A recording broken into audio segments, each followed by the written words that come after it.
If you've ever taken a taxi in Peru, you may have had the experience where your driver's like, hey, so how do you like it here? And you're like, yeah, I love it. The people, the food is really great. The landscapes, the culture, Peru's amazing, and they seem really genuinely interested and super friendly, and you're going on and on and on about how much you love it here. And it comes time at the end of the ride for you to turn around and pay, so they're like, okay, that'll be $30, please. And you turn around and you're like, what?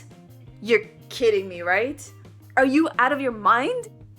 Hey travelers, today you're gonna learn how much you should pay when taking a street taxi.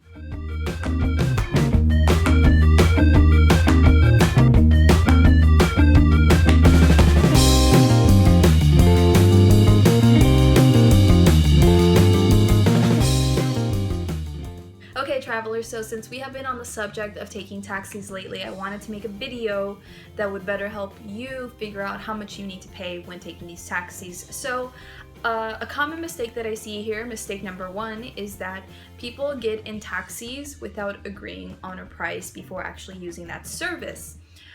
In Peru, we don't have the taxi meters in any of the taxis. I believe years, like decades ago, they used to have this, but then they stopped using them. So we don't have any taxi meters to charge you a specific amount from point A to point B. What you pay the driver is what you agree beforehand, before you actually get in the taxi and use their service. So people from abroad, they come in, they get in these taxis, and by the time that they get to their destination and it's time to pay up, the taxi driver can choose to charge them this ridiculous amount. And of course, us being the correct people that we are, the honest people that we are, even though we feel like we're being taken advantage of, a lot of times we do end up paying up because, sometimes we feel stupid for not having agreed to something in the first place or whatever. So that's mistake number one. You need to agree on the price before you actually get in this taxi. Mistake number two that I have seen on a couple of occasions is that whatever you agree on, whatever price you agree on, definitely make sure that you specifically say that what you're paying is in soles, it's in our currency. It's happened to Isabel, if you guys remember her, my friend from Belgium, and it's also happened to an ex-partner of mine where they agreed on a price and they're like, yeah, okay, 25. And then when they arrive at their destination, the driver's like, oh, okay, so that'll be $25. And of course, these people are like, what? Dollars? No, soles. But because they didn't specify that at the beginning of the service, then you feel bad and you pay up. Now, in my case, when this happened to my partner, I was sick and it was late at night when he arrived at my place, and I was not having it because I knew that driver was being really sneaky and trying to take advantage of him. And I just basically told him flat out, I was like, I'm not paying you that amount. At that time it was like 75 soles in my currency. I'm not paying you 75 soles to bring him from the airport to Miraflores. I was like, you're crazy, okay? Because I usually pay 30 to 35 from where I lived at that time in Miraflores, which is really close to the coast and it's easy to get to the airport. And so I was like, look, the best I'm gonna give you is like 60 soles. That's it, you either take it or leave it. I'm not paying you 75. And so he ended up accepting. That's how I decided to manage that situation, because he can't obligate me either, So I had to kind of be rude in a way and just tell him, like, you either take it or leave it. It's up to you, because I felt really taken advantage of my partner. So you have to be careful that you definitely agree on the price that you're paying, like the currency. Mistake number three that I see a lot is that people take huge bills with them when taking a taxi service from the street.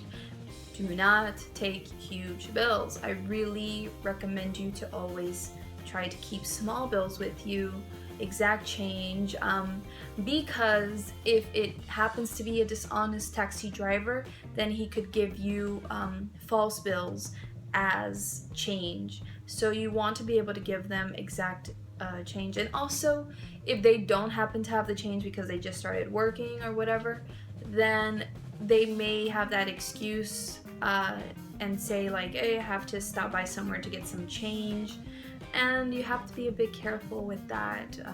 Generally they stop at gas stations to get change, but you just don't want to like run the risk of like just stopping at any random place, you know? You just want to go from point A to point B.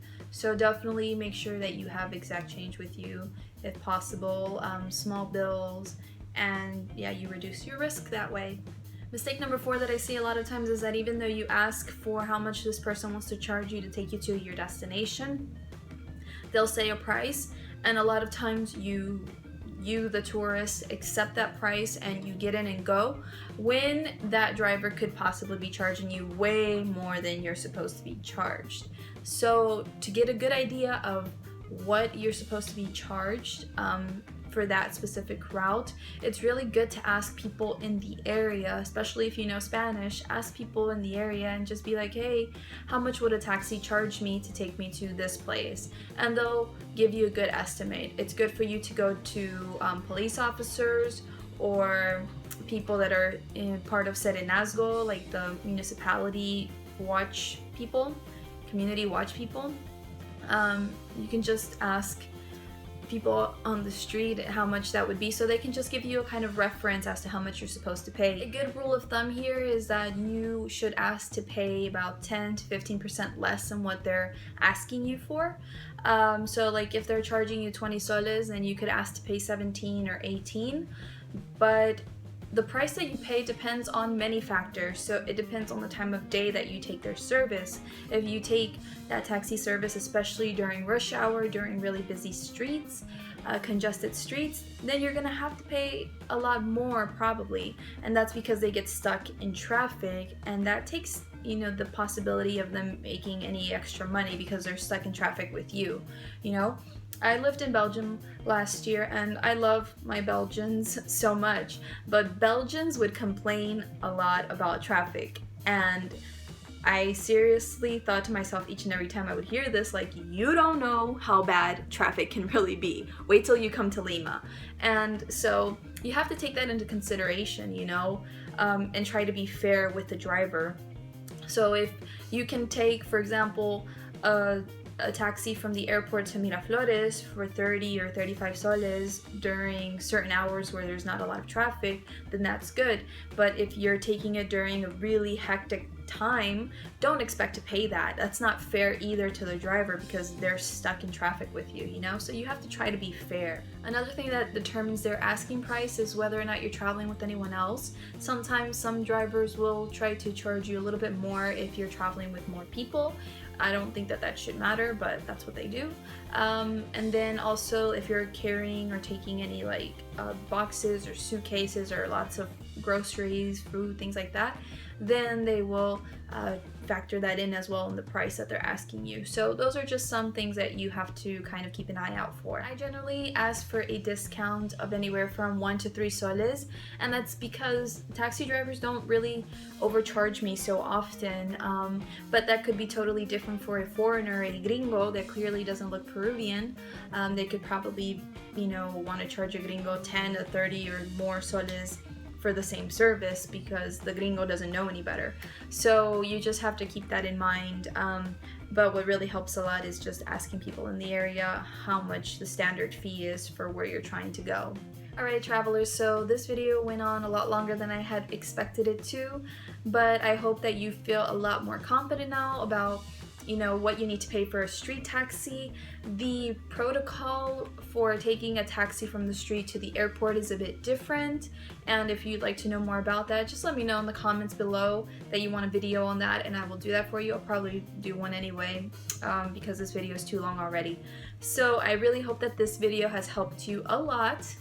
If you have enjoyed this video, don't forget to give it a thumbs up or a like. Definitely subscribe to my channel so you don't miss out on any more cool tips like this. And follow me on social media if you like. Let me know what your thoughts were about the whole like introduction I had for this video today. I'm just experimenting with new things, as I mentioned in the previous video, and I have a really big announcement to make, which I'm gonna make a separate video just now announcing that for you guys. So thank you so much for watching once again, and I will hopefully see you soon. Take care. Bye bye.